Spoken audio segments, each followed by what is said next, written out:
Telefon Koreyadan chiqdi degani ish bitdi degani emas. Asosiy masala uni qonuniy va xavfsiz yetkazib berish.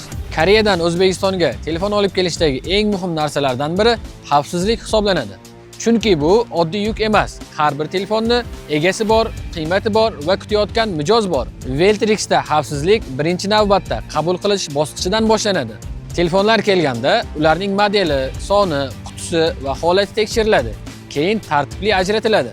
Qaysi telefon qaysi buyurtmaga tegishli ekanligi aniq bo'lishi kerak. Undan keyingi eng muhim bosqich xavfsiz qadoqlash. Telefon yo'lda qutisi ezilib qolmasligi, urilmasligi va shikastlanmasligi uchun ehtiyotkorlik bilan qadoqlanadi. Lekin xavfsizlik faqat qadoqlash bilan tugamaydi. Yuk yo'lga chiqqandan keyin ham jarayon nazoratda bo'ladi. Chunki telefon biznesida qayerdaligini bilmaymiz degan gap bo'lmasligi kerak. Ayniqsa do'konlar uchun partiya ketayotgan bo'lsa, har bir kun muhim hisoblanadi.